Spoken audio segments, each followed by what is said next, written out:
Bismillahirrahmanirrahim. Assalamualaikum warahmatullahi wabarakatuh.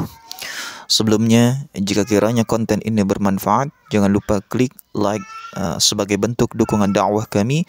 Silahkan subscribe agar tidak ketinggalan kajian-kajian Islami berikutnya. Dan tuliskan komentarmu untuk berbagi ilmu dan kebaikan. Semoga ini menjadi amal jariah untuk kita semua. Amin ya rabbal alamin. Ayo ikhwah yang dimuliakan Allah. Topik yang akan kita angkat hari ini adalah poligami di dalam Islam. Tema yang seringkali menuai kontroversi baik dari kalangan internal umat Islam itu sendiri maupun dari luar, terutama jika dikaitkan dengan isu keadilan gender. Ada yang menganggap poligami adalah hak laki-laki, ada pula yang menilainya sebagai ketidakadilan terhadap perempuan. Tapi mari kita bahas secara ilmiah, adil dan mendalam. Kita akan menyelami yang pertama adalah asbabun nuzul, latar belakang turunnya ayat poligami. Yang kedua, tujuan syariat di dalam mengatur poligami. Yang ketiga, ancaman bagi yang tidak adil. Yang keempat, perspektif psikologi dan relasinya dengan keadilan gender di dalam Islam. Ayul ikhwah, yang pertama, asbabun nuzul ayat poligami. Latar belakang sosial bukanlah syahwat. Ayul ikhwah, di dalam surah An-Nisa Allah berfirman, wa in khiftum alla tuqsitu fil yatama fankihu ma taba lakum minan nisa mathna wa thulatha wa ruba'. Dan jika kamu takut tidak dapat berlaku adil terhadap hak-hak perempuan anak yatim, maka nikahilah wanita lain yang kamu senangi, 2, 3 atau 4.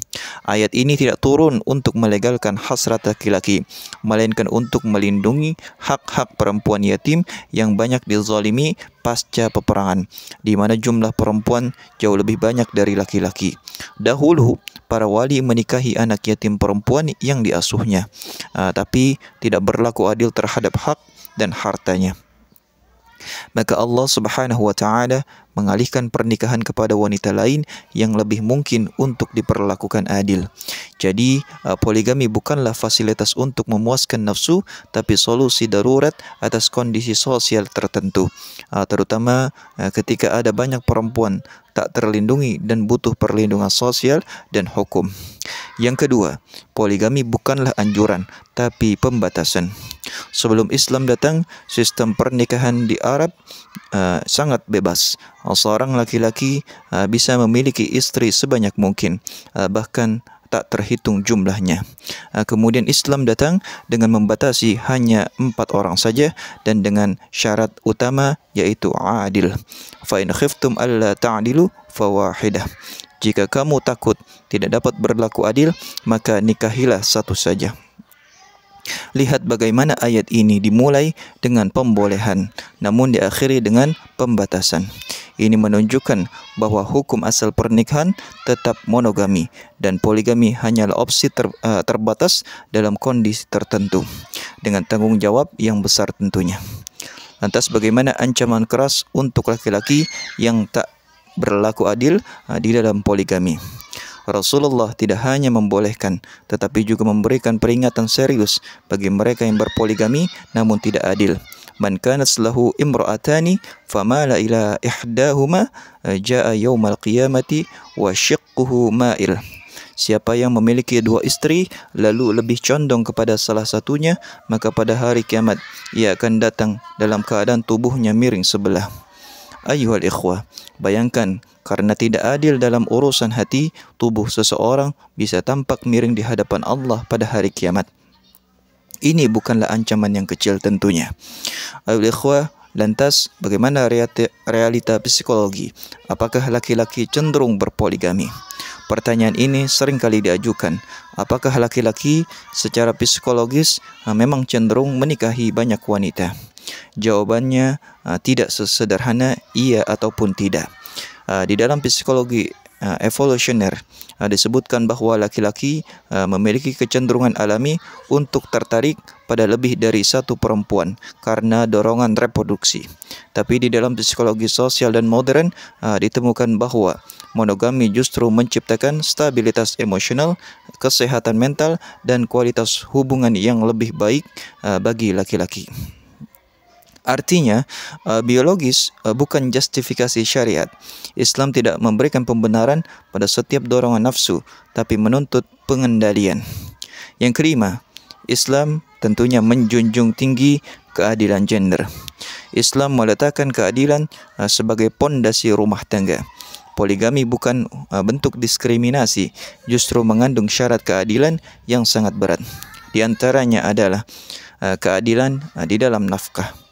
Yang kedua, keadilan dalam tempat tinggal dan giliran. Yang ketiga, keadilan di dalam perasaan sebisa mungkin. Allah Subhanahu wa taala bahkan menegaskan, "Walan tastati'u an ta'dilu bainan nisa walau harastum." Kamu tidak akan mampu berlaku adil di antara istri-istrimu meskipun kamu sangat ingin.